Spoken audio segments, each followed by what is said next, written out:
Session में हमने देखा था कि जो इलेक्शंस हुए उसके बाद कांग्रेस ने कई सारे प्रांतों में सरकार बनाई।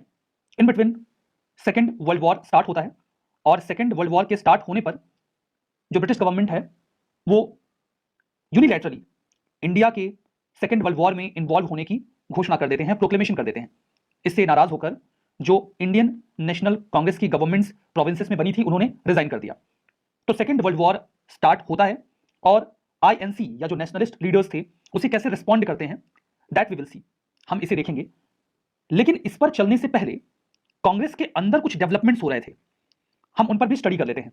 विद इन कांग्रेस जो डेवलपमेंट्स हुए सेकेंड वर्ल्ड वॉर के स्टार्ट होने पर आईएनसी के रिस्पॉन्स देने के पहले उस पर थोड़ी सी चर्चा आवश्यक है। देखिए, जब प्रांतों में सरकारें बनती हैं कांग्रेस की तो आईएनसी में एक बहुत ही प्रभावी नेता शामिल होते हैं या उनका प्रभाव बढ़ जाता है और वो नाम था सुभाष चंद्र बोस जी का। सुभाष चंद्र बोस जी एक डिफरेंट आइडियोलॉजी के साथ आईएनसी में अपने प्रभुत्व को स्थापित करते हैं, लेकिन कुछ समय बाद उनकी आइडियोलॉजी की जो खिलाफत थी वो बहुत ज्यादा तेज हो जाती है और कांग्रेस एक वर्ज ऑफ क्राइसिस पर आ जाती है, जिसे पॉपुलरली त्रिपुरी क्राइसिस के नाम से पुकारा जाता है या त्रिपुरी संकट कहा जाता है। तो आखिर ऐसा क्या हो गया कि सुभाष चंद्र बोस जी को जहां एक बार बिना किसी विवाद के सर्वसम्मति से आईएनसी का प्रेसिडेंट चुन लिया गया था, वहीं दूसरी बार जब वो इलेक्शन कंटेस्ट करते हैं तो उनकी खिलाफत बहुत तेजी से शुरू हो जाती है। दोबारा प्रेसिडेंसी जीत जाने के बावजूद उनके लिए एक ऐसा माहौल क्रिएट कर दिया जाता है कि उनके लिए उस एटमॉस्फेयर में काम करना लगभग इम्पॉसिबल था। तो कांग्रेस में ये बदलाव, ये चेंजेस आ कैसे रहे थे? इनके आने का कारण ये था कि धीमे धीमे विद इन कांग्रेस दो ग्रुप्स इवॉल्व हो रहे थे। ऐसा अलग अलग समय पर कांग्रेस में मल्टीपल टाइम्स हुआ है, 2 या 3 ग्रुप्स इवॉल्व हो जाते हैं और फिर वो आपस में स्ट्रगल करने लगते हैं। इस बार जो एक खेमा था वो गांधीयन आइडियोलॉजी को सपोर्ट कर रहा था, जबकि दूसरा खेमा सुभाष चंद्र बोस जी और उनकी जो रिवोल्यूशनरी आइडियोलॉजी थी उसे सपोर्ट करता था। शुरुआत करते हैं। गांधी जी का यह मानना था कि विद इन कांग्रेस काफी करप्शन आ गया है, ऑर्गेनाइजेशन में डिसिप्लिन भी नहीं रह गया है, लोग बोगस मेंबरशिप अवेल कर रहे हैं और वो जो कांग्रेस की कमिटीज हैं रीजनल लेवल पे, नेशनल लेवल पे, उसमें अनएथिकल तरीके से घुसने की कोशिश करते हैं और इन कमिटीज को कंट्रोल करते हैं। सिंस ये कमिटीज ही डिसीजन लिया करती थी या पॉलिसीज वगैरह फ्रेम किया करती थी, तो जो लोग बोगस तरीके से, अनएथिकल तरीके से इन कमिटीज में एंटर हो जाते थे वो उन पॉलिसीज को, उन डिसीजंस को प्रभावित करते थे। गांधी जी का यह मानना था एट दैट टाइम कि पहले कांग्रेस को विद इन कांग्रेस जो ऑर्डर है उसे मेंटेन करना होगा, तभी हम कोई बड़ा मूवमेंट तैयार कर पाएंगे। उनका यह भी मानना था कि जो लोग हैं वो अभी भी किसी बड़े मूवमेंट के लिए तैयार नहीं है।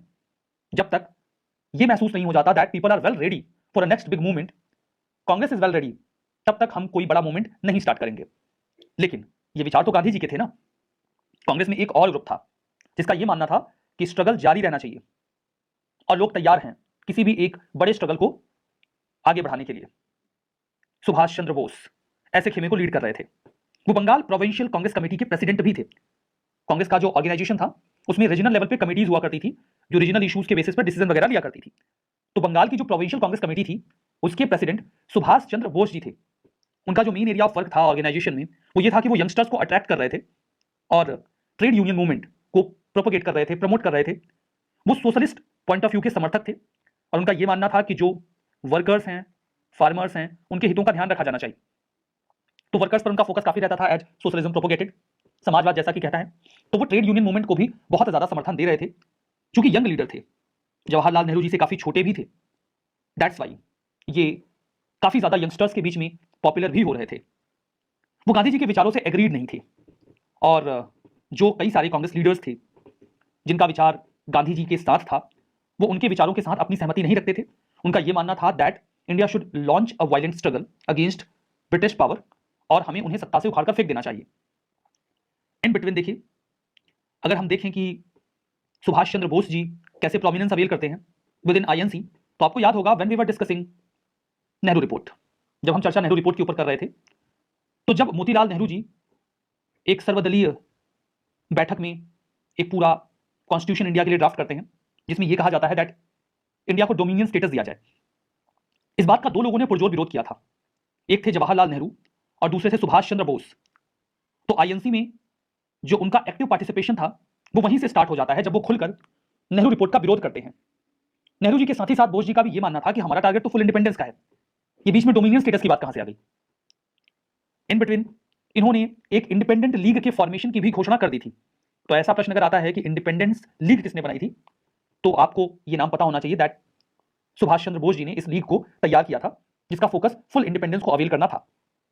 लाहौर में कांग्रेस का सेशन लगा, जवाहरलाल नेहरू जी को प्रेसिडेंसी मिली थी, उस समय रेजोल्यूशन पास किया गया पूर्ण स्वराज का। और सुभाष चंद्र बोस जी ने इसे अपनी पूर्ण सहमति दी, पूरा सपोर्ट दिया, क्योंकि नेहरू जी के साथ ही साथ सुभाष चंद्र बोस जी भी इस बात के बड़े कट्टर समर्थक थे कि भारत को पूरी आजादी मिलनी चाहिए and we will not make any compromise with Britishers. जब साल्ट सत्याग्रह स्टार्ट हुआ 1930 का, तो वो इस साल्ट सत्याग्रह में फुल्ली एक्टिव थे और अरेस्ट भी हो गए थे। यहां पर हम देख रहे हैं कि कैसे जर्नी स्टार्ट होती है सुभाष चंद्र बोस जी की, और बाद में वो कैसे आईएनसी में प्रभावी होते हैं, कैसे रिफ्ट क्रिएट होती है। So his entire journey will be covered here. वो जब सिविल डिसोबीडियंस मूवमेंट को सस्पेंड कर देते हैं गांधी जी, और गांधी इरविन पैक्ट 1931 में साइन होता है, तो उन्होंने इसका खुलकर विरोध किया था। उन्होंने कहा था ये गलत है, हमारा मूवमेंट अच्छा जा रहा है, ये अंग्रेजों की चाल है हमारे मूवमेंट को कमजोर करने के लिए, और हमें ऐसा कोई भी पैक्ट साइन करके अंग्रेजों के साथ बातचीत नहीं करनी चाहिए। वो इस बात पर भी काफी ज्यादा नाराज थे गांधी जी से कि गांधी जी ने भगत सिंह और उनके जो साथी थे उनकी मौत की सजा को खत्म करने को लेकर पूरा प्रयास नहीं किया। ऐसा नहीं है कि गांधी जी ने ऐसी डिमांड नहीं रखी थी, गांधी जी ने ये डिमांड रखी थी कि भगत सिंह और उनके जो एसोसिएट्स हैं उन्हें छोड़ दिया जाए, या उनकी जो मौत की सजा है उसे आजीवन कारावास में परिवर्तित कर दिया जाए। लेकिन इरविन ने साफ इनकार कर दिया था, ये बोलकर कि इनके ऊपर मर्डर के चार्जेस हैं, इसीलिए इन्हें नहीं छोड़ा जा सकता। गांधी जी अड़े नहीं थे इस बात को लेकर। गांधी जी के ऊपर जो आरोप लगते हैं वो यही लगते हैं कि गांधी जी ने मांग तो रखी थी, लेकिन गांधी जी अड़ सकते थे। बहुत बड़ा पैक्ट साइन हो रहा था गांधी और इरविन के बीच में। अगर गांधी जी ये बोल देते कि इन 3 लोगों को आप इनकी मौत की सजा को कम करके आजीवन कारावास करेंगे तभी हम पैक्ट साइन करेंगे, नहीं तो नहीं करेंगे। तो अंग्रेजों के लिए पैक्ट इंपॉर्टेंट था। वो महज इन 3 लोगों पर बात अटकाते नहीं और उनकी मौत की सजा को आजीवन कारावास में परिवर्तित कर दिया जाता। और अगर उनकी मौत की सजा आजीवन कारावास में परिवर्तित हो जाती, एज वी नो कुछ समय बाद हमारा देश आजाद हो गया था, तो भगत सिंह, राजगुरु और सुखदेव हमारे साथ होते आजादी के बाद। लेकिन ऐसा नहीं हो सका। इस बात को लेकर भी बोस जी गांधी जी से काफी नाराज थे कि उन्होंने पूरा प्रयास नहीं किया और वो इस मूवमेंट पर, इस पैक्ट पर अड़े नहीं। हालांकि रिस्क भी था, ऐसा भी हो सकता था कि अंग्रेज ना मानते और ये पूरा पैक्ट ही फेल हो जाता इस पूरे मुद्दे पर कि भगत सिंह, राजगुरु, सुखदेव जी को फांसी की सजा खत्म करनी है। अटक भी सकती थी बात। तो गांधी जी इस बात को लेकर भी कॉन्शियस थे। प्लस उनके आइडियोलॉजिकल इश्यूज भी थे कि वो कभी वायलेंस को सपोर्ट नहीं करते थे, और अगर वो इस बात पर अड़ जाते तो ऐसा लगता कि वो वायलेंस को सपोर्ट कर रहे हैं। कई सारे डायमेंशंस थे, बट बोस जी नाराज थे, ये बात तो तय रही। जो कांग्रेस की मीटिंग हुई हरिपुरा, गुजरात में, ये मीटिंग होती है फरवरी 1938 में। फरवरी 1938 में ये जो मीटिंग होती है, वहां पर सुभाष चंद्र बोस जी को सर्वसम्मति से कांग्रेस का प्रेसिडेंट चुन लिया जाता है। अब यहां पर वो उस पूरे सेशन के प्रेसिडेंट बना दिए जाते हैं और उनका कोई विरोध नहीं होता है। इससे ये क्लियर हो गया था कि सुभाष चंद्र बोस जी का जो कद है वो विद इन कांग्रेस काफी बढ़ चुका है। वो इस बात पर पूरा भरोसा रखते थे कि जो कांग्रेस की मिनिस्ट्रीज हैं, जो प्रोविंसेस में बनी हैं, उनके पास काफी पोटेंशियल है, रिवोल्यूशनरी पोटेंशियल है। जैसा कि उन्होंने अपने प्रेसिडेंशियल एड्रेस में कहा भी, जब हरिपुरा में सेशन हुआ और उन्हें प्रेसिडेंट बना दिया गया 1938 में। आई रिपीट, 1938 में हरिपुरा में सेशन हुआ था। Haripura is a place in Gujarat जहां पर सुभाष चंद्र बोस जी को सर्वसम्मति से प्रेसिडेंट चुना गया। उनके अगेंस्ट में कोई भी कंटेस्ट नहीं करता है। वो काफी ऊंचे कद के nationalist leader at that time बन चुके थे। उनकी जर्नी हमने देखा है, काफी लंबी जर्नी रही उनकी। उन्होंने कई सारे मुद्दों पर गांधी जी का विरोध भी किया। जो सुभाष चंद्र बोस जी थे वो इकोनॉमिक डेवलपमेंट को लेकर बड़ा कॉन्शियस थे। उनका यह मानना था कि यूएसएसआर की तर्ज पर ही इंडिया में भी प्लानिंग को ऑप्ट करना चाहिए और उसकी मदद से हमें इंडिया में इकोनॉमिक डेवलपमेंट को आगे बढ़ाना चाहिए। इसी बात को आधार बनाकर जब उन्हें प्रेसिडेंसी मिलती है आईएनसी की, इंडियन नेशनल कांग्रेस की, तो वो एक नेशनल प्लानिंग कमेटी का भी गठन करते हैं। बाद में वो एक नेशनल प्लानिंग कमेटी का भी गठन करते हैं और ये बिगिनिंग होती है इंडिया में प्लानिंग कमीशन की, जो आगे आजाद भारत में तैयार होता है। अभी तो उसे नीति आयोग से रिप्लेस कर दिया गया है। जो सेशन था 1938 का, जिसमें सुभाष चंद्र बोस जी को सर्वसम्मति से आईएनसी का प्रेसिडेंट बना दिया गया, इस सेशन में एक रेजोल्यूशन अडॉप्ट किया गया जिसमें यह कहा गया कि जो भी लोग प्रिंसली स्टेट्स में वहां के राजाओं के खिलाफ, राजकुमारों के खिलाफ विरोध कर रहे हैं, एजिटेट कर रहे हैं, संघर्ष कर रहे हैं, कांग्रेस उनको खुलकर समर्थन देगी। हमने पहले भी चर्चा करी थी, एक प्रजामंडल मूवमेंट शुरू हो गया था। ये जो प्रजामंडल मूवमेंट था, इसमें जो प्रिंसली स्टेट्स के लोग थे वो ज्यादा राइट्स की, ज्यादा आजादी की मांग कर रहे थे अपने राजकुमारों से, राजाओं से, प्रिंसली स्टेट्स में। और जो प्रजामंडल मूवमेंट था, इसको लेकर कांग्रेस बड़ा डिलेमा में रहती थी कि करें क्या, इन प्रजामंडल मूवमेंट्स को सपोर्ट करें कि ना करें। अब देखिए, ये जो प्रिंसली स्टेट्स थे ये कांग्रेस को लेकर अक्सर सशंकित रहते थे। इन्हें ऐसा लगता था कि अगर आईएनसी को पावर मिलेगी तो वो प्रिंसली स्टेट्स के खिलाफ काम करेंगे, क्योंकि आईएनसी की आइडियोलॉजी ही ऐसी थी कि वो लोगों को, किसानों को, मजदूरों को समर्थन देते थे। In that case princely states के जो हित थे वो प्रभावित होने वाले थे। लेकिन इंडिया को करना था यूनाइट, तो कांग्रेस हमेशा डिलेमा में रहती थी कि इन प्रिंसली स्टेट्स के खिलाफ जाएं कि ना जाएं। और प्रजामंडल मूवमेंट को लेकर इनका ये डिलेमा काफी लंबे समय तक चला है। लेकिन जब बोस जी को प्रेसिडेंसी मिलती है तो उन्होंने कहा कि हमको कोई कंफ्यूजन नहीं है प्रजामंडल मूवमेंट को लेकर। वहां के लोग एजिटेट कर रहे हैं अच्छे गवर्नेंस के लिए और हम उनको पूर्ण समर्थन देंगे। आने वाले कुछ महीनों में जो इंटरनेशनल सिचुएशन थी वो काफी डिस्टर्बिंग होने लगी, क्योंकि द्वितीय विश्व युद्ध की तैयारी चल रही थी। हिटलर और Mussolini, Hitler in Germany and Mussolini in Italy, वो डोमिनेंस में थे। वो अपने आप को यूरोप में असर्ट कर रहे थे और माहौल लगभग तैयार हो गया था कि अब यूरोप एक और बहुत ही बड़ी लड़ाई में उलझने वाला है। ये बिल्कुल क्लियर था कि अब यूरोप में एक बड़ी और लंबी लड़ाई छिड़ेगी। जनवरी 1939 एक साल बीत चुका है सुभाष चंद्र बोस जी की प्रेसिडेंसी को। हमने बात की कि फरवरी 1938 में हरिपुरा गुजरात में सेशन हुआ, सुभाष चंद्र बोस जी को बिना किसी विरोध के प्रेसिडेंट चुन लिया गया। इतना दिमाग में बैठ गया है। तो अब एक साल बीत गया, एक साल बीत जाता है। हमने देखा कि जब वो प्रेसिडेंट बनते हैं तो कुछ बदलाव होते हैं, वो इकोनॉमिक डेवलपमेंट पर फोकस करते हैं, प्रजामंडल मूवमेंट को समर्थन देते हैं और आइडियोलॉजी में क्लियर थे कि हमें एक मूवमेंट तैयार करना चाहिए अंग्रेजों के खिलाफ, बिकॉज युद्ध होने वाला है और अंग्रेज कमजोर होंगे। ये सारी बातें उनके एक साल के टेन्योर में चलती रहती हैं।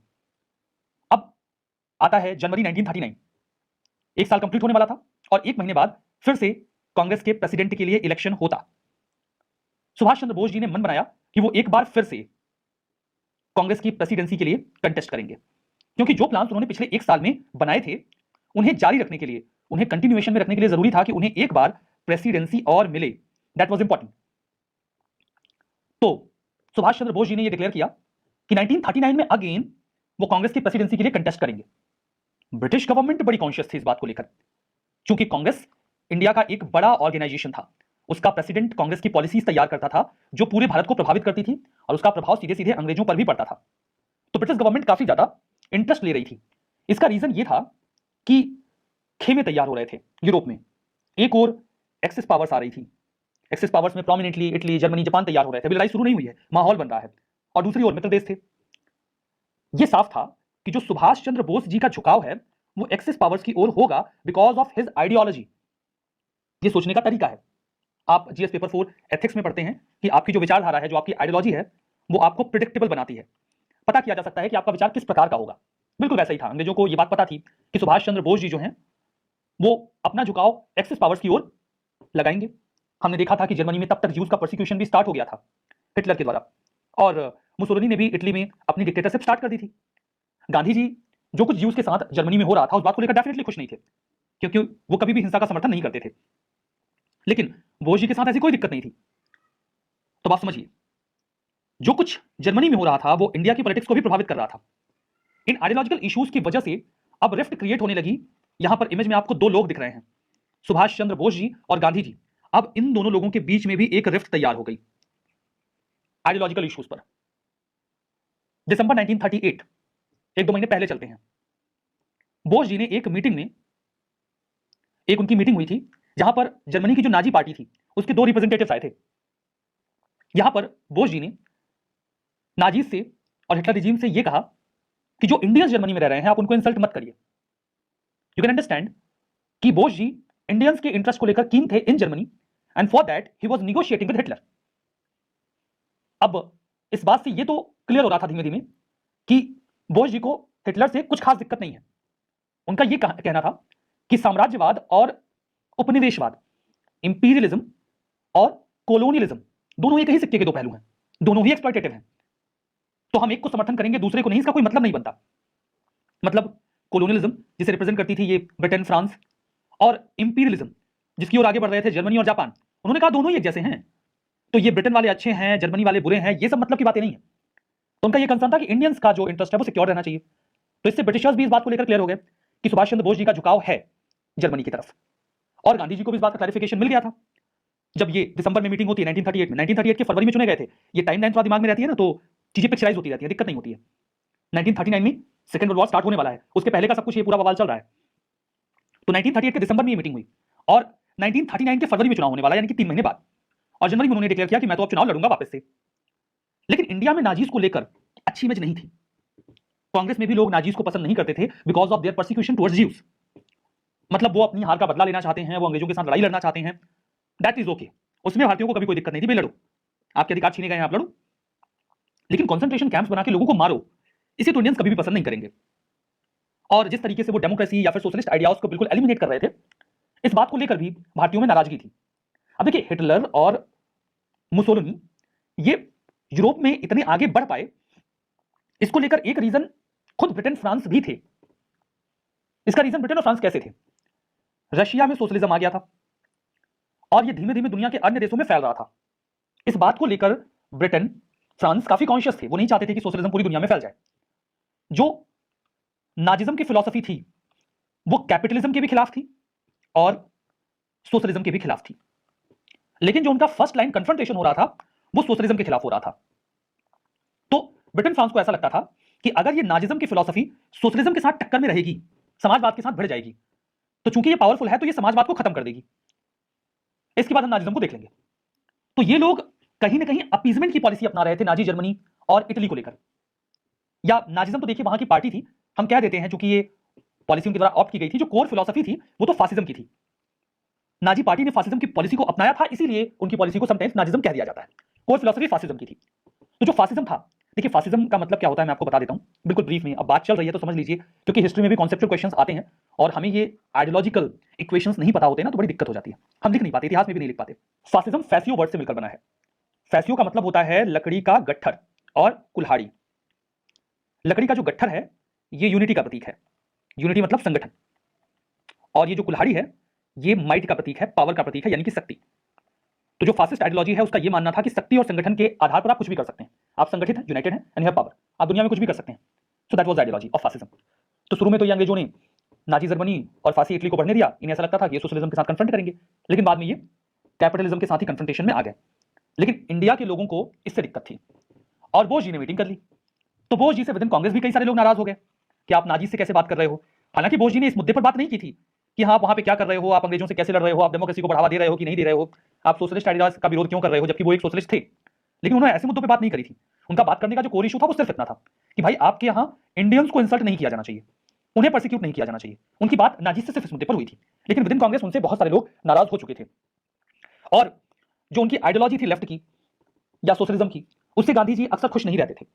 तो जब उन्होंने जनवरी 1939 में ये बोला कि मैं अगेन कांग्रेस की प्रेसिडेंसी के लिए कंटेस्ट करूंगा, तो गांधी जी इस बात से खुश नहीं थे। वो नहीं चाहते थे कि सुभाष चंद्र बोस एक बार फिर से कांग्रेस के प्रेसिडेंट बने। गांधी जी का बड़ा दबदबा रहता था कांग्रेस में। कांग्रेस की जो वर्किंग कमेटी होती थी, प्रेसिडेंट चाहे जो भी बने, वर्किंग कमेटी जो कांग्रेस की होती थी उसमें 15 मेंबर्स होते थे जो पॉलिसी मेकिंग का काम करते थे। प्रेसिडेंट कोई भी बने, जब वर्किंग कमेटी के मेंबर्स को चुना जाता था, नॉमिनेट होते थे एक्चुअली, उनका इलेक्शन नहीं होता था और उन्हें नॉमिनेट प्रेसिडेंट ही करता था। जो आईएनसी का प्रेसिडेंट बनता था वही वर्किंग कमेटी के मेंबर्स को नॉमिनेट करता था। तो जब भी कोई प्रेसिडेंट वर्किंग कमेटी के मेंबर्स को नॉमिनेट करता था तो गांधी जी से कंसल्ट जरूर किया जाता था, उनके साथ डिस्कशन जरूर होता था। मतलब गांधी जी बहुत ही प्रभावी रहते थे कांग्रेस में, वो मेंबर रहे ना रहे, वो क्या कर रहे हैं डजंट मैटर, बट उनका प्रभाव कांग्रेस में पूरा रहता था। तो जब ये हुआ कि बोस जी अगेन कंटेस्ट करने वाले हैं तो गांधी जी को ये बात बिल्कुल पसंद नहीं आई कि वो वापस से कैसे कंटेस्ट कर रहे हैं। 1939 में जब इलेक्शंस होने लगे आईएनसी के प्रेसिडेंट के, तो सुभाष चंद्र बोस जी ने जब ये अनाउंस किया कि मैं कंटेस्ट कर रहा हूं, उनको पता था कि मेरा विरोध होगा, माहौल तैयार हो गया था उनके विरोध वाला।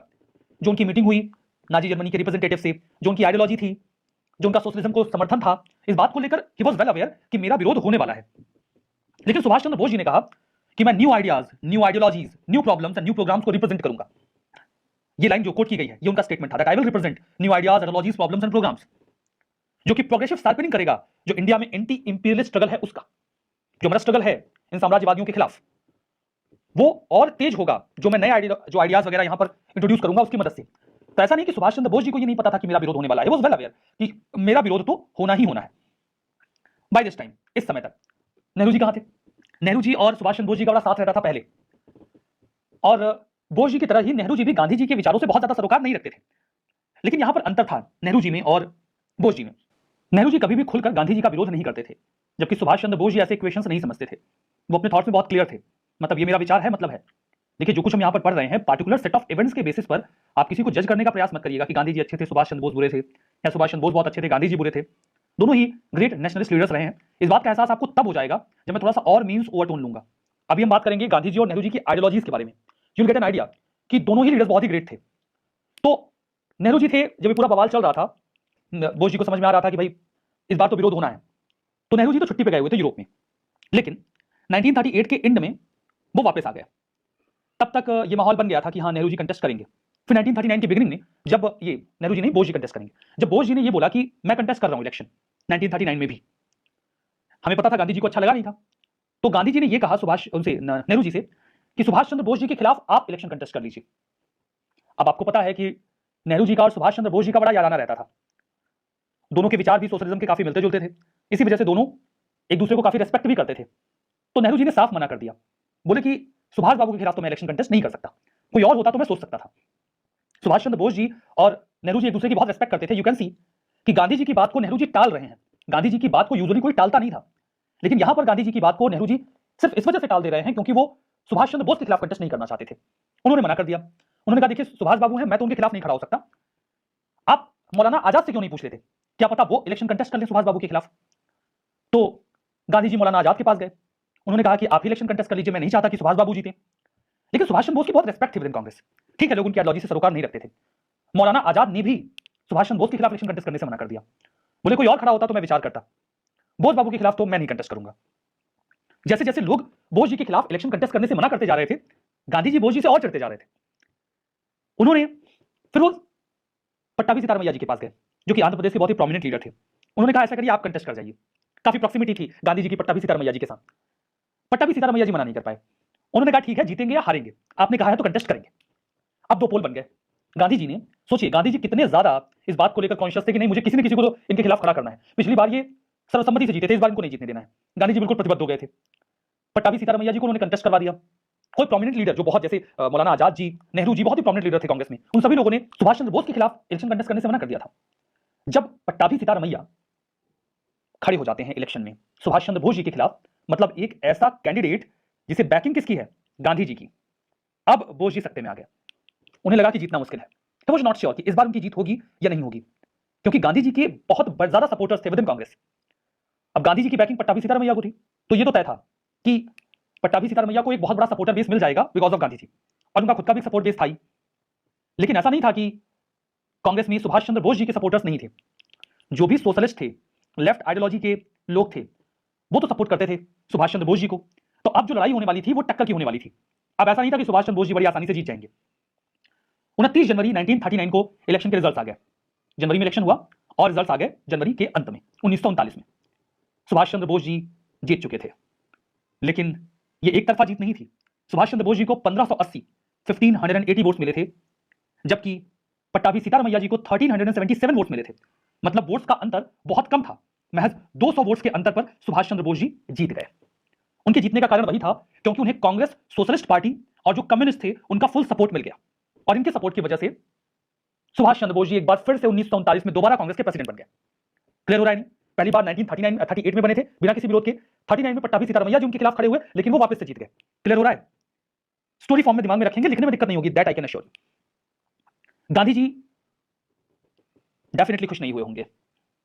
यद्यपि जब जीत होती है सुभाष चंद्र बोस जी की, तो गांधी जी उन्हें कांग्रेचुलेट करते हैं, बधाई देते हैं उनकी जीत पर, लेकिन एक पंचलाइन मार देते हैं।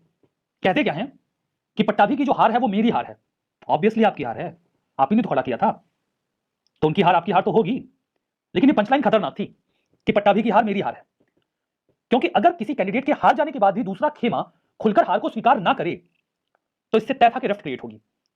गांधी जी को यहां पे छोड़ देना चाहिए था कि ठीक है, एक कैंडिडेट जीत गया तो जीत गया, लेकिन गांधी जी से पर्सनली ले रहे थे। जैसे ही उन्होंने ये कहा कि हाँ पट्टाभी की हार मेरी हार है, इससे ये क्लियर हो गया कि जैसे खुशी खुशी हम अपनी हार एक्सेप्ट करते हैं, गांधी जी ने वैसे एक्सेप्ट किया नहीं है। और इसके बाद जो कांग्रेस थी वो गांधी वर्सेस बोस हो गई। ये पूरा इशू गांधी वर्सेस बोस का हो गया। पट्टाभी सीतारामैया तो बीच में गायब हो गए। पूरा जो कन्फ्रंटेशन था वो गांधी जी का सुभाष चंद्र बोस के खिलाफ शुरू हो गया। मार्च 1939 अब शुरू हो रहा है असली रिफ्ट का पीरियड। टाइटल में आपको त्रिपुरी दिख रहा है, एक्चुअली में आप इसे त्रिपुरी क्राइसिस बोल सकते हैं। अभी तक तो आपने देखा कि कैसे माहौल बना। अब जिस क्राइसिस की बात हम in the beginning of lecture कर रहे थे उसकी शुरुआत करेंगे। अब हम चर्चा करने जा रहे हैं त्रिपुरी क्राइसिस के बारे में, त्रिपुरी संकट के बारे में। त्रिपुरी ये है क्या चीज? त्रिपुरी जगह का नाम है। कहां पर है ये जगह? सेंट्रल प्रोविंस में, जो वर्तमान का मध्य प्रदेश का इलाका है। सेंट्रल प्रोविंस वैसे तब बड़ा हुआ करता था, महाराष्ट्र का एरिया भी सेंट्रल प्रोविंस में होता था। तो ये हमने देखा कि त्रिपुरी में जो रिफ्ट क्रिएट हो रही है उसके बारे में बात करेंगे। जो कुछ भी हुआ, पट्टाभी सीतारामैया जी की हार हुई, सुभाष चंद्र बोस जी की जीत हुई। पट्टाभी जी हार जाते हैं despite the backing of Gandhi ji. Gandhi ji नाराज हो जाते हैं, कहते हैं पट्टाभी की हार मेरी हार है। इससे कांग्रेस दो धड़े में अलग होने लगी। एक और गांधी जी को सपोर्ट करने वाले लोग थे, एक तरफ बोस जी को सपोर्ट करने वाले लोग थे। और चूंकि गांधी जी ने खुशी खुशी इस हार को एक्सेप्ट नहीं किया था, इस वजह से ये रिफ्ट और भी ज्यादा बढ़ गई। मार्च 1939 में, जनवरी में इलेक्शंस फाइनल हुए, फरवरी का महीना बीतता है और मार्च 1939 में सेंट्रल प्रोविंस में त्रिपुरी नाम की जगह पे कांग्रेस का सेशन होना था। बीच बीच में सेशंस होते रहते थे ना, जिसमें बातचीत होती थी, पॉलिसी मेकिंग होती थी। तो जो कांग्रेस का सेशन त्रिपुरी में होने वाला था, वहां पर कुछ मुद्दों पर बात होती। वर्किंग कमेटी होती थी कांग्रेस की एक, जो पॉलिसी मेकिंग में पार्ट लेती थी। वर्किंग कमेटी जो रूलिंग बॉडी होती थी, जो वास्तव में रूल करती थी, कांग्रेस के लिए पॉलिसी मेकिंग वगैरह करती थी, वो इलेक्टेड बॉडी नहीं थी। मैंने आपको शुरू में ही बताया था, दैट वाज नॉट इलेक्टेड। ये बॉडी नॉमिनेटेड थी। और इस बॉडी को नॉमिनेट कौन करता था? इसे नॉमिनेट किया जाता था जो भी प्रेसिडेंट होता था वो। जैसे कि मैंने आपको पहले बताया, इसके प्रति काफी दबदबा रहता था गांधी जी का। और जब भी इस वर्किंग कमेटी के मेंबर्स को नॉमिनेट किया जाता था तो प्रेसिडेंट एक बार गांधी जी से कंसल्ट जरूर कर लेता था कि भाई इनको मेंबर बना रहे हैं, ठीक है। गांधी जी ने अगर किसी का नाम सजेस्ट कर दिया, बोले कि आप इनको भी वर्किंग कमेटी में रख लो, ठीक आदमी है, तो प्रेसिडेंट यूजुअली इनकार नहीं करता था और वो उन्हें जगह दे देता था वर्किंग कमेटी में। तो अब वर्किंग कमेटी जो रूल्स एंड रेगुलेशंस बनाती है उसे नॉमिनेट किया जाएगा प्रेसिडेंट के द्वारा, और प्रेसिडेंट कौन है? सुभाष चंद्र बोस जी। उनके पास एक कॉन्स्टिट्यूशनल अपॉर्चुनिटी थी विद इन कांग्रेस कि वो एक ऐसी वर्किंग कमेटी बना सकते थे जो उनकी आइडियोलॉजीज को आगे लेकर जाए, पॉलिसी मेकिंग उसी तरीके से की जाए और कांग्रेस की दिशा और दशा को तय किया जाए। लेकिन बोस जी के जीतने के बाद कांग्रेस में पोलराइजेशन शुरू हो गया। ये बात तो सबको समझ में आने लगी ना, क्या बोस जी डिसाइड करेंगे कि वर्किंग कमेटी का मेंबर कौन होगा कौन नहीं होगा। लेकिन वर्किंग कमेटी में पहले से मेंबर थे ना, जो ऑलरेडी वहां पर थे, अभी उनको हटाया तो गया नहीं है, तो पहले के ऑलरेडी मेंबर्स हैं। लेकिन पोलराइजेशन स्टार्ट हो गया बोस जी के जीतने के बाद ही। जब बोस जी का इलेक्शन होता है और उन्हें काफी ज्यादा ऑपोजिशन फेस करना पड़ता है, इससे इनर क्राइसिस स्टार्ट हो जाती है। अब देखिए, मार्च में त्रिपुरी में सेशन होने वाला था, लेकिन उस सेशन के पहले फरवरी 2021 में जो वर्किंग कमेटी थी जिसमें टोटल 15 मेंबर्स हुआ करते थे, उनका एक सेशन वर्धा में होने वाला था। मतलब जो मार्च में त्रिपुरी में सेशन होना था उसमें तो सारे कांग्रेस के मेंबर्स आते, लेकिन ये जो 15 मेंबर्स की वर्किंग कमेटी हुआ करती थी वो तो अभी पहले वाली थी ना, उनकी एक मीटिंग वर्धा में होने वाली थी। लेकिन सुभाष चंद्र बोस जी इस मीटिंग के पहले ही काफी ज्यादा बीमार हो गए। बीमार होने का कारण ये था क्योंकि उनका जिस तरीके से विरोध हो रहा था, साइकोलॉजिकल प्रेशर में भी आ गए थे, टेंशन में भी आ गए थे, इस वजह से भी वो बीमार हो गए थे। तो सुभाष चंद्र बोस जी इस हालत में थे नहीं कि वर्किंग कमेटी की जो वर्धा में मीटिंग हो रही है वो वहां पे पहुंच सके। तो उन्होंने, सुभाष चंद्र बोस जी ने पटेल जी जो कि एक प्रोमिनेंट मेंबर थे इस वर्किंग कमेटी के, उनको एक टेलीग्राम भेजा। उस टेलीग्राम में उन्होंने ये कहा कि आप इस मीटिंग को पोस्टपोन कर दीजिए जब तक कि एनुअल सेशन नहीं हो रहा है। मतलब वो चाहते थे कि त्रिपुरी में जो भी सेशन होगा, जो भी बातचीत होगी, हम उसी समय पर बात कर लेंगे इन सारे मुद्दों पर। तो पटेल जी को उन्होंने टेलीग्राम भेज दिया, बोले कि उनका कहने का मतलब ये था कि अभी मैं बीमार हूं, आ नहीं पा रहा हूं, तो अभी कुछ समय बाद हम लोग त्रिपुरी में सेशन करने ही वाले हैं, तो आप ऐसा करो इस सेशन को डिसकंटिन्यू कर दो, मत करो इसको। अभी टेलीग्राम करने का उनका उद्देश्य तो ये था कि हम जानकारी दे दे भाई कि हम बीमार हैं, नहीं आ पा रहे हैं। लेकिन इस टेलीग्राम से जो वर्किंग कमेटी के लोग थे वो बड़े दुखी हो गए, हर्ट हो गए। उन्होंने इस टेलीग्राम को ऐसे लिया कि सुभाष चंद्र बोस जी डिक्टेटर बन रहे हैं।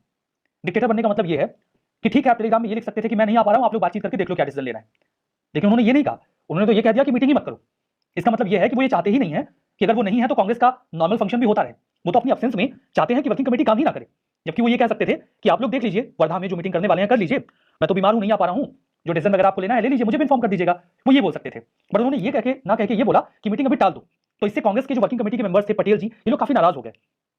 नाराजगी का सिर्फ ये कारण नहीं था कि उन्होंने बोला कि मीटिंग मत करो। नाराजगी का कारण एक ये भी था कि इसके पहले वो जो वर्किंग कमेटी के मेंबर्स हैं उनके ऊपर ये भी आरोप लगा चुके थे कि वर्किंग कमेटी के मेंबर्स लगातार प्रयास कर रहे हैं कि वो गवर्नमेंट के साथ कॉम्प्रोमाइज करें। तो ये आरोप भाई किसी के नेशनलिस्ट फर्वर के ऊपर आप आरोप लगा रहे हैं ना कि आप गवर्नमेंट के साथ कॉम्प्रोमाइज करने का ट्राई कर रहे हो। इससे भी वर्किंग कमेटी के लोग बहुत नाराज थे। सिर्फ इतना ही नहीं, देखिए जो सुभाष चंद्र बोस जी थे वो तर्क तो बोलते थे, ये तो सच्चाई है। इसके पहले वो ये भी बोल चुके थे कि गांधी जी के जो फॉलोअर्स हैं वो लो इंटेलेक्चुअल लेवल के हैं, स्पष्ट शब्दों में कहूं तो उनके पास बुद्धि कम है। तो ये भी वो बोल चुके थे कि गांधी जी के जो भी सपोर्टर्स हैं, फॉलोअर्स हैं, वो लो इंटेलेक्चुअल लेवल के हैं। अब गांधी जी के फॉलोअर्स एक तो विद इन कांग्रेस थे, सिंपली वो 1350 लोग जिन्होंने गांधी जी के कहने पे पट्टाभी जी को वोट दिया था, या उनके भी कुछ फॉलोअर्स डेफिनेटली पट्टाभी सीतारामैया जी के भी रहे होंगे। लेकिन अब किसी को लो इंटेलेक्चुअल लेवल का कह देना, और गांधी जी के फॉलोअर्स तो पूरे भारत में थे, सबको लो इंटेलेक्चुअल लेवल का कह देना कांग्रेस के प्रेसिडेंट के द्वारा। अब इस बात को लेकर कांग्रेस के जो वर्किंग कमेटी के मेंबर्स थे वो भी बहुत नाराज थे। इवन कांग्रेस के मेंबर्स ने, उनका जो ये स्टेटमेंट था कि गांधी जी के जो फॉलोअर्स हैं वो लो इंटेलेक्चुअल लेवल के हैं, इस बात को लेकर सुभाष चंद्र बोस से माफी मांगने को भी कहा। बोला आप इस पर माफी मांगिए। हालांकि सुभाष चंद्र बोस जी ने माफी मांगी नहीं, उन्होंने बोला मैं तो नहीं मांग रहा माफी।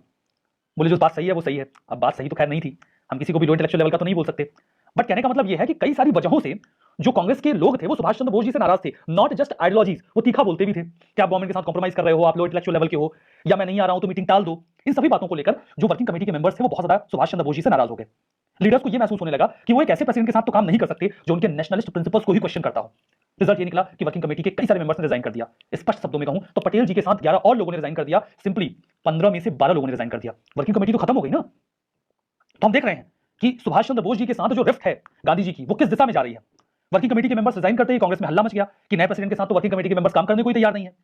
सुभाष चंद्र बोस जी की इमेज डाउन होने लगी। वो सुभाष चंद्र बोस जी ने एक साल पहले सर्वसम्मति से बिना किसी विरोध के चुनाव हुआ गया था। वो सुभाष चंद्र बोस जो गांधी जी के कैंडिडेट के अगेंस्ट में जीतकर प्रेसिडेंट बने थे, अब उनकी इमेज डाउन हो रही थी उनके जीतने के बाद, क्योंकि उनकी वजह से 12 मेंबर्स ने रिजाइन कर दिया था। सुभाष चंद्र बोस जी बीमार थे, वो जो वर्धा में मीटिंग हो रही थी वर्किंग कमेटी की उसके पहले ही बीमार हो गए थे, और त्रिपुरी में जो सेशन होने वाला था एनुअल, वो उसमें भी बीमार ही थे। लेकिन अब चूंकि जो एनुअल सेशन था वो इंपॉर्टेंट होता था, बिना प्रेसिडेंट के एनुअल सेशन होगा कैसे। यू कैन बिलीव कि उन्होंने बीमार होने के बावजूद त्रिपुरी का सेशन अटेंड किया। अब यहां पर देखिए, ये तो एक स्टोरी है, मैं आपको बता देता हूं, इन बिटवीन आ गया है, ये लिखने वाली चीजें तो नहीं है। वो इतने ज्यादा बीमार थे कि वो चल नहीं पा रहे थे। उन्हें एक स्ट्रेचर पर लाया गया था त्रिपुरी के सेशन में, और उन्हें बहुत हाई टेंपरेचर का बुखार था जब वो त्रिपुरी के सेशन में आए थे। तो लेकिन कुछ लोग विद इन कांग्रेस उनसे इतना ज्यादा नाराज थे कि कुछ लोगों ने तो ये भी स्टेटमेंट बोला कि ये देख लीजिए, इन्होंने अपनी अंडर आर्म्स में प्याज तो नहीं दबा रखी है। देखिए, जो प्याज होती है अगर उसे अपने अंडर आर्म्स में दबा लिया जाए तो धीमे धीमे बॉडी के टेंपरेचर को बढ़ा देती है। तो कुछ लोग कहते हैं कि अपनी बीमारी दिखा रहे हैं सिंपैथी गेन करने के लिए। हो सकता है इन्होंने अपने अंडर आर्म्स में हाथों के नीचे प्याज दबा रखी हो अपना टेंपरेचर बढ़ाने के लिए, while he was genuinely very ill, कि वो चलने की कंडीशन में नहीं थे। तो लोग, ये मैं आपको जो स्टोरी बता रहा हूं, it is just to tell you कि लोग कितने ज्यादा नाराज थे सुभाष चंद्र बोस जी से जब वो त्रिपुरी के सेशन में एंट्री करते हैं तो। लेकिन वो फिर भी वहां पर जाते हैं और जो एक प्रेसिडेंट की स्पीच होती है उसे देते भी हैं।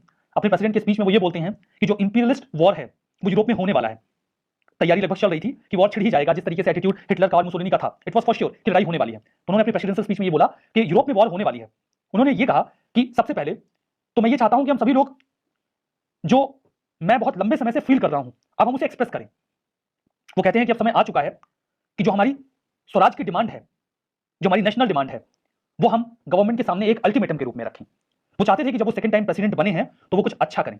वो चाहते थे कि अब हम गवर्नमेंट को अल्टीमेटम देंगे कि आप हमें स्वराज दीजिए, नहीं तो हम एक बड़ा सा आंदोलन तैयार करेंगे। ये उन्होंने अपनी प्रेसिडेंशियल स्पीच में कह दिया। वो चाहते क्या थे? वो चाहते ये थे कि ब्रिटिश गवर्नमेंट को हम 6 महीने का एक अल्टीमेटम दे दें कि आप हमें इंडिपेंडेंस दे दीजिए, और अगर विद इन 6 मंथ आप हमें इंडिपेंडेंस नहीं देते हैं तो हम एक बहुत बड़ा mass civil disobedience movement launch कर देंगे। ये कौन चाहता था? ये चाहते थे Subhash Chandra Bose ji, the president of Indian National Congress. और बोस जी तो गवर्नमेंट को इस बारे में एक लेटर भी लिखने वाले थे कि हम जो हैं वो पूरी तरीके से स्ट्रगल के लिए तैयार हैं, विद इन 6 मंथ हमें इंडिपेंडेंस चाहिए, अगर आप नहीं देते हैं तो हम लड़ाई छेड़ देंगे। उन्हें पता था कि अंग्रेज वैसे ही टेंशन में है, परेशानी में है, क्योंकि सेकंड वर्ल्ड वॉर छिड़ने वाला था। उन्हें ऐसा लगता था कि जो इंटरनेशनल क्राइसिस अभी चल रहा है ये इंडिया की इंडिपेंडेंस में हेल्प कर सकता है। लेकिन उनके अगेंस्ट कौन है? गांधी जी। मासेस को अच्छी तरीके से कौन समझता था? गांधी जी। उनका यह मानना था कि यह सही समय नहीं है कि हम अंग्रेजों को अल्टीमेटम दे दें। उन्होंने यह भी कहा कि अरे भीड़ अभी तैयार नहीं है किसी भी बड़े मूवमेंट के लिए, उसके लिए प्रॉपर तैयारी करनी पड़ती है। सुभाष चंद्र बोस जी इस बात को नहीं समझ रहे थे। देखिए, जो इंडिया की नस है, सुभाष चंद्र बोस नो डाउट एक बहुत ही अच्छे और प्रोमिनेंट लीडर थे, लेकिन जो एक्चुअली में इंडिया की नस थी वो गांधी जी समझते थे, वो अवेयर थे। मतलब ऐसा नहीं है कि गांधी जी हवा में बात कर रहे थे। उन्होंने कहा कि कम्युनल डिस्कॉर्ड फैला हुआ है, मुस्लिम लीग लगातार कोशिश कर रही है कि हिंदू मुस्लिम डिवाइड बनाए रखा जाए, क्लास स्ट्राइक भी चल रही है, जो वर्कर्स हैं वो भी तल्ख होते जा रहे हैं दिन ब दिन। ऐसी कंडीशन में जब इंडिया इतना ज्यादा फ्रेगमेंटेड है, we can not have a big mass movement. अब यहां पर गांधी जी और बोस जी के बीच में किसी भी बड़े नेशनलिस्ट मूवमेंट को लेकर जो रिफ्ट थी वो तो क्लियर हो गई, लेकिन त्रिपुरी सेशन में ही गोविंद बल्लभ पंत जी ने गांधी जी की पॉलिसी को रीअफर्म करते हुए उन्होंने कहा कि देखिए, गांधी जी की पॉलिसीज जो हैं वो आज तक कारगर साबित हुई हैं। उन्होंने एक प्रस्ताव रखा, एक रेजोल्यूशन रखा जो सेशन था उसमें, जिसमें यह कहा गया कि बोस जी एक नई वर्किंग कमेटी बनाए, क्योंकि जो पुरानी वर्किंग कमेटी थी उसके 12 मेंबर्स ने रिजाइन कर दिया था बोस जी से नाराज होकर। तो उन्होंने कहा कि जो नई वर्किंग कमेटी नॉमिनेट की जानी है, वो नॉमिनेट करने का अधिकार किसके पास होता था? प्रेसिडेंट के पास होता था। तो जो वो नई वर्किंग कमेटी नॉमिनेट करें वो गांधी जी की इच्छा के आधार पर ही करें। ये रेजोल्यूशन कौन लेकर आया? गोविंद बल्लभ पंत जी लेकर आए कि एक नई वर्किंग कमेटी बनाई जाए, जो कि प्रेसिडेंट ही बनाएंगे ऑब्वियसली, लेकिन ये जो नई वर्किंग कमेटी बनेगी ये गांधी जी के मन मुताबिक बननी चाहिए। सरप्राइज होने वाली बात यह थी कि इस प्रस्ताव को बिना किसी विरोध के पास कर दिया गया। बिना किसी विरोध के का क्या मतलब है? सोशलिस्ट और कम्युनिस्ट जो लोग थे उन लोगों ने भी इस प्रस्ताव का विरोध नहीं किया, जिन्होंने बोस जी को समर्थन देकर जितवाया था, जो गांधी जी के आइडियोलॉजी से बहुत ज्यादा सरोकार नहीं रखते थे, उन्होंने भी गोविंद बल्लभ पंत के इस प्रस्ताव का विरोध नहीं किया। उन्होंने कहा ठीक है, कह रहे हैं वर्किंग कमेटी के मेंबर्स को चुना जाना है तो गांधी जी की इच्छा मुताबिक चुन लिया जाना चाहिए, क्योंकि वो लोग भी अभी समझ गए थे कि सुभाष चंद्र बोस जी से विद इन कांग्रेस एक बहुत बड़ी आबादी खुश नहीं है। त्रिपुरी में कैसे रिफ्ट क्रिएट हो रही है? एपरेंटली ये बिल्कुल विजिबल था कि जो लेफ्ट था वो भी गांधी जी की लीडरशिप प्रोजेक्ट नहीं करना चाहता था। उन्होंने क्या कहा कि हम चाहते थे कि सुभाष चंद्र बोस जी हमारे लीडर बने, कांग्रेस के प्रेसिडेंट बने, लेकिन हम चाहते हैं कि आइडियोलॉजिकली हमें गांधी जी लीड करें, नेशनल मूवमेंट को गांधी जी ही लीड करें, कांग्रेस को भले ही सुभाष चंद्र बोस जी लीड कर रहे हैं। अब यहां पर सुभाष चंद्र बोस जी भी इस बात को समझ रहे थे कि अब वो प्रेसिडेंट बन चुके हैं, वो तोड़कर नहीं चल सकते, उन्हें लोगों को जोड़ना होगा। और सुभाष चंद्र बोस जी इस प्रयास में जुट भी गए। जब उन्होंने देखा कि एक प्रस्ताव पास हो गया है कि गांधी जी की इच्छा के मुताबिक ही नई कांग्रेस वर्किंग कमेटी का गठन किया जाए, तो उन्होंने भी इस इच्छा का विरोध नहीं किया और उन्होंने गांधी जी को एक टेलीग्राम भेज दिया, जहां पर उन्होंने ये कहा कि आप कुछ नाम बता दीजिए कि मैं किन्हें मिलाकर ये वर्किंग कमेटी बनाऊं, क्योंकि सब लोग चाहते हैं कि जो वर्किंग कमेटी बने वो आपकी इच्छा के मुताबिक ही बने। लेकिन गांधी जी बोस जी से इतने ज्यादा चिड़े हुए थे कि उन्होंने कोई नाम सजेस्ट करने से मना कर दिया। उन्होंने कहा कि देखिए, मैं नए प्रेसिडेंट के ऊपर कोई वर्किंग कमेटी थोपना नहीं चाहता, उनकी आइडियोलॉजी अपनी है, उनका अपना काम करने का तरीका है, तो उनके साथ काम करने वाले लोग वर्किंग कमेटी के कौन होंगे ये वो खुद ही डिसाइड करें, मैं इसमें इंटरफेयर नहीं करूंगा। तो उन्होंने कहा कि सुभाष चंद्र बोस जी को अपनी वर्किंग कमेटी के मेंबर्स को चूज करना चाहिए और कांग्रेस को लीड करना चाहिए। Why should I intervene? हमारा कैंडिडेट तो हार ही गया है। तो गांधी जी बिल्कुल कोऑपरेट करने को तैयार नहीं थे सुभाष चंद्र बोस जी के साथ। बोस जी लगातार प्रयास कर रहे थे कि वो गांधी जी का कॉन्फिडेंस जीत लें, लेकिन वो सफल नहीं हो रहे थे। जब गांधी जी एकदम अड़ गए कि नहीं भाई, मैं तो कोई नाम नहीं बता रहा, आप देख लो किसको आपको वर्किंग कमेटी में रखना है, बोस जी भी नाराज हो गए। बोस जी ने कहा मैं कोई नई वर्किंग कमेटी गठित नहीं करूंगा, मैं नहीं करूंगा नॉमिनेट किसी मेंबर को, कोई कोऑपरेट करने को तैयार नहीं है। पूरी जो सेशन है उसमें यह कहा जा रहा है कि गांधी जी की इच्छा के मुताबिक कमेटी बनाई जाए, गांधी जी कोई नाम बताने को राजी नहीं, तो मैं तो नई वर्किंग कमेटी नहीं बनाऊंगा। नई वर्किंग कमेटी नहीं बनाएंगे तो कांग्रेस काम कैसे करेगी? बोस जी क्या चाहते थे? बोस जी ये चाहते थे कि एक नेशनलिस्ट स्ट्रगल तत्काल प्रभाव से शुरू हो, जहां पर दूसरी ओर गांधी जी ये चाहते थे कि लोग अभी भी ऐसे किसी मूवमेंट के लिए तैयार नहीं है। बोस जी चाहते थे कि ये जो नया बड़ा सा स्ट्रगल शुरू हो उसके लीडर गांधी जी हो। मैं कांग्रेस को लीड कर रहा हूं ठीक है, लेकिन जो नेशनल स्ट्रगल हो उसे गांधी जी लीड करें। लेकिन गांधी जी कह रहे थे कि नहीं, अभी लोग तैयार नहीं है ऐसे किसी बड़े स्ट्रगल के लिए। गांधी जी ये भी नहीं चाहते थे कि वो एक ऐसे स्ट्रगल को लीड करें जिसकी रूपरेखा कोई और तैयार कर रहा है। बोस जी की जो रेडिकल लाइन्स है, जो तत्काल प्रभाव से बदलाव चाहते हैं, वो अपने तरीके से एक मूवमेंट तैयार करेंगे, मुझे एक मूवमेंट बनाकर दिया जाएगा जिसे मैं लीड करूं। तो मैं तो ये नहीं करूंगा, कोई मूवमेंट अगर लीड करूंगा मैं तो वो मैं खुद बनाऊंगा। और बोस जी अपने आइडियाज को लेकर राजी नहीं थे। उनका कहना था कि भाई आइडियोलॉजी तो मेरी रहेगी। बोस जी का ये मानना था कि मेरी आइडियोलॉजी पर एक मूवमेंट तैयार होगा जो रेडिकल चेंज लेकर आएगा और उसे गांधी जी लीड करेंगे। गांधी जी कह रहे थे अगर आइडियाज आपके हैं तो लीड भी आप ही कर लो, आपके आइडियाज पर बने मूवमेंट को मैं क्यों लीड करूं? अगर मैं किसी मूवमेंट को लीड करूंगा तो वो मेरा अपना होगा, किसी और का तैयार किया हुआ मूवमेंट वो नहीं होगा। इस बात को लेकर गांधी जी और बोस जी के बीच में रिफ्ट शुरू हो गई। गांधी जी का यह मानना था कि अगर कोई मूवमेंट में लीड करूंगा तो वो मेरी आइडियोलॉजी के ऊपर होगा, या तो फिर मैं किसी ऐसे मूवमेंट का लीडर रहूंगा ही नहीं। अब टेलीग्राम भेजा गया था बोस जी के द्वारा, तो गांधी जी जवाब तो देते। गांधी जी ने जवाब में लिखा था कि जिस तरीके से व्यूज आपने एक्सप्रेस किए हैं, ऐसा लगता है कि वो बाकी लोगों से, इवन खुद मेरे विचारों से बिल्कुल अलग है। मुझे तो ऐसा बिल्कुल संभव नहीं लगता कि मैं आपके विचारों और बाकी लोगों के जो विचार हैं उनके बीच का जो गैप है उसे खत्म कर पाऊंगा, मेरे लिए पॉसिबल नहीं होगा। जो कांग्रेस का कॉन्स्टिट्यूशन था उसमें ऐसा कोई प्रावधान नहीं था कि कांग्रेस के प्रेसिडेंट को रिमूव किया जा सके। वैसे भी इतने लोगों ने अगर वोट देकर किसी प्रेसिडेंट को चुना है तो उसे हटाना उचित नहीं था, लेकिन स्थिति बिल्कुल ऐसी नहीं थी कि सुभाष चंद्र बोस के साथ बाकी लोग काम कर सके। कांग्रेस की जो वर्किंग कमेटी थी उसे अभी भी गांधी जी के फॉलोअर्स कंट्रोल किया करते थे, अभी तक कंट्रोल करते आए थे। सुभाष चंद्र बोस जी रेन तो कर सकते थे लेकिन रूल नहीं कर सकते थे। वो अपने विचारों के आधार पर काम तो कर सकते थे, लेकिन रूल करने का मतलब ये होता है कि आपके शासन को लोगों की सहमति मिले। वो रूल उनके पास अब नहीं था। बोस जी ने इलेक्शन में जो उन्हें सपोर्ट मिला था उसे मिसजज किया। उन्हें ऐसे लगा कि कांग्रेस का एक बहुत बड़ा हिस्सा मेरे साथ है, मेरा कोई क्या ही करेगा, लेकिन ऐसा नहीं था। जिन सोशलिस्ट लोगों ने उन्हें सपोर्ट किया था बाद में वो भी बैकआउट कर गए। इवन सोशलिस्ट और कम्युनिस्ट लोग भी कांग्रेस में स्प्लिट नहीं चाहते थे। उन्हें पता था कि अगर कांग्रेस में स्प्लिट होगी तो वो भी स्प्लिट होकर अलग हो जाएंगे और उनकी पावर भी रिड्यूस हो जाएगी, तो वो भी कांग्रेस में कोई स्प्लिट नहीं चाहते थे। वो सभी लोग चाहते थे कि कांग्रेस यूनाइटेड रहे, जो नेशनल स्ट्रगल हो उसे गांधी जी लीड करें, और ये जरूरी भी था कि कांग्रेस यूनाइटेड रहे। इवन सुभाष चंद्र बोस जी और नेहरू के बीच में भी धीमे धीमे तलखी आने लगी थी, क्योंकि सुभाष चंद्र बोस जी अक्सर बोलते थे कि जो राइट विंग के लोग हैं वो हमें समर्थन नहीं दे रहे हैं, मुझे तो केवल लेफ्ट का समर्थन मिला हुआ है। तो जो ये राइट और लेफ्ट का इशू सुभाष चंद्र बोस जी ने उठाया, इस बात को लेकर नेहरू जी भी नाराज हो गए। उन्होंने कहा हमें विद इन कांग्रेस से लेफ्ट राइट नहीं करना चाहिए। इस बात को लेकर एक डिवाइड स्टार्ट हो गया बोस जी और नेहरू जी के बीच में भी। ये वही नेहरू जी हैं जिन्होंने बोस जी के खिलाफ इलेक्शन कंटेस्ट करने से इनकार कर दिया था। बोस जी को कोई रास्ता दिख नहीं रहा था। उन्हें लगा कि ऐसी स्थिति में आई कैन नॉट वर्क, और उन्होंने इलेक्शन जीतने के महज 2-2.5 महीने बाद अप्रैल 1939 में अपनी पोस्ट से रिजाइन कर दिया। रिजाइन क्यों कर दिया ये अब आपको समझने में दिक्कत नहीं होगी। मतलब ये एक जो छोटा सा सवाल है कि सुभाष चंद्र बोस जी दोबारा जब कांग्रेस के प्रेसिडेंट बने तो उन्होंने रिजाइन क्यों कर दिया, इस क्यों का आपके पास एक भरपूर जवाब है। आप समझ सकते हैं कोई इतनी आसानी से रिजाइन नहीं करता। एक ऐसा माहौल तैयार हो गया था जिस माहौल में सुभाष चंद्र बोस काम नहीं कर सकते थे, इवन कोई भी इंडिविजुअल ऐसे माहौल में काम नहीं कर पाएगा।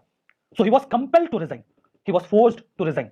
उस एटमॉस्फेयर ने उनको फोर्स किया कि वो रिजाइन करें, और फाइनली सुभाष चंद्र बोस जी ने अप्रैल 1939 में त्रिपुरी सेशन के कुछ समय बाद ही रिजाइन कर दिया।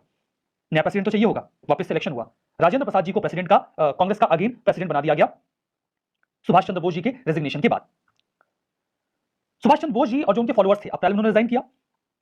मई में उन्होंने एक नया इंस्टीट्यूशन, एक नया ऑर्गेनाइजेशन बिल्ड किया, that was forward block. Forward block को तैयार किया गया था उन्नाव के माकूर नाम की जगह पे। ये एक नई पार्टी थी, कांग्रेस से अलग नहीं थी, कांग्रेस के अंदर ही थी। कांग्रेस के अंदर कई सारी पार्टीज वर्क करती थी। उन्होंने कहा मैं विद इन कांग्रेस एक पार्टी बना रहा हूं, फॉरवर्ड ब्लॉक, ये मेरी पार्टी होगी जो नेशनलिस्ट स्ट्रगल को आगे लेकर जाएगी। उन्होंने इस फॉरवर्ड ब्लॉक को तैयार किया, इसकी रूपरेखा तैयार की, और उन्होंने कहा कि हमारा जो फॉरवर्ड ब्लॉक है वो एक मूवमेंट स्टार्ट करेगा। जो उनका फॉरवर्ड ब्लॉक था जो मई में बना था, उसने एक मतलब 1 महीने बाद ही, 2 महीने बाद यू कैन से, मई के बाद जून और जुलाई आया। जुलाई 9 को उन्होंने एक ऑल इंडिया प्रोटेस्ट की घोषणा कर दी, जबकि ऐसी कोई घोषणा ऑल इंडिया कांग्रेस कमेटी ने नहीं की थी अपने रेजोल्यूशन में। ऑल इंडिया कांग्रेस कमेटी के रेजोल्यूशन में यह कहा गया था कि अभी कोई भी हम प्रोटेस्ट लॉन्च नहीं करेंगे, जबकि विद इन कांग्रेस एक पार्टी जिसका नाम फॉरवर्ड ब्लॉक है उसने 9 जुलाई 1939 को ऑल इंडिया प्रोटेस्ट डिक्लेयर कर दिया। कांग्रेस की जो वर्किंग कमेटी थी उन्होंने कहा यह गलत है, जब हमारे रेजोल्यूशन में ऐसी कोई बात नहीं हुई है तो विद इन कांग्रेस एक पार्टी ऐसा कैसे कर सकती है। उन्होंने कहा कांग्रेस के अंदर ही है ना, अगर आप कांग्रेस के बाहर हैं तो आप जो मर्जी करिए, मतलब अलग अलग पार्टीज अलग अलग प्रोग्राम्स लॉन्च करती रहती हैं, वो लॉन्च करें, कोई दिक्कत नहीं है, लेकिन आप तो विद इन कांग्रेस हैं, आप कांग्रेस के भीतर ऑल इंडिया कांग्रेस कमेटी के रेजोल्यूशन के अगेंस्ट जाके काम कैसे कर सकते हैं। तो कांग्रेस की वर्किंग कमेटी ने सुभाष चंद्र बोस जी के खिलाफ एक डिसिप्लिनरी एक्शन लिया, और इस डिसिप्लिनरी एक्शन में यह कहा गया अगस्त 1939 में कि बंगाल प्रोविंशियल कांग्रेस कमेटी के वो प्रेसिडेंट रहे थे शुरू से, बहुत शुरू से, उनको उस पद से हटा दिया गया, और यह भी कहा गया कि कोई भी ऐसा पद जो कांग्रेस में इलेक्ट होकर तैयार होता है उसे वो आने वाले 3 साल तक नहीं ले सकते। मतलब अगले 3 साल तक कोई भी इलेक्टिव पोजीशन सुभाष चंद्र बोस जी अवेल नहीं कर सकते। इस तरीके से उनको पनिश कर दिया गया। मतलब ये श्योर था कि अगर वो अगले साल कांग्रेस के प्रेसिडेंट के लिए कंटेस्ट करना चाहें तो वो नहीं कर सकते थे, क्योंकि उन्हें 3 साल के लिए डिबार कर दिया गया। इसके बाद सुभाष चंद्र बोस जी की जो जर्नी थी विद इन कांग्रेस वो ऑलमोस्ट एंड हो जाती है। इसके बाद सुभाष चंद्र बोस जी सेम ऑब्जेक्टिव के साथ नए तरीके से नई दिशा में काम करना शुरू करते हैं। वो नई दिशा और नया तरीका क्या था वो अपकमिंग लेक्चर्स में हम समझेंगे। सुभाष चंद्र बोस जी की अभी तक की जर्नी आप समझ चुके हैं कि वो कैसे जो नेशनलिस्ट पॉलिटिक्स थी उसमें अपनी प्रेजेंस को इंश्योर करते हैं जब नेहरू रिपोर्ट आती है उसके बाद, और उसके बाद कांग्रेस का प्रेसिडेंट बनना, रिफ्ट होना, रिजाइन करना और 3 साल के लिए इलेक्टिव पोस्ट पर से बार कर दिया जाना, डीबार कर दिया जाना। इसके बाद वो आगे कैसे अपनी पॉलिसीज को या अपने तरीकों को लेकर बढ़ेंगे, that we will discuss later. UPSC अक्सर कंपैरेटिव क्वेश्चन पूछा करती है कि अंबेडकर जी, नेहरू जी के विचारों में क्या समानताएं असमानताएं थी, अंबेडकर जी, गांधी जी के विचारों में क्या समानताएं असमानताएं थी। तो हम नेक्स्ट सेशन में ये देखने का प्रयास करेंगे कि सुभाष चंद्र बोस जी और गांधी जी के जो विचार थे उनमें क्या समानताएं असमानताएं थी, अलग अलग ग्रुप ऑफ सेक्शंस को लेकर दोनों लोगों के विचार कैसे थे। इन सभी बातों को मेंस पर्सपेक्टिव से समझेंगे ताकि आपकी तैयारी मेंस के लिहाज से तैयार रहे बिल्कुल, और अगर कोई क्वेश्चंस इस दिशा में आते हैं तो आप उसे आसानी से हैंडल कर सके। ये सब्जेक्टिव टॉपिक्स होते हैं, फैक्ट्स तो इन बिटवीन आते रहते हैं और हम उन पर फोकस भी करते हैं, ध्यान भी देते हैं, लेकिन सब्जेक्टिव एस्पेक्ट मिस नहीं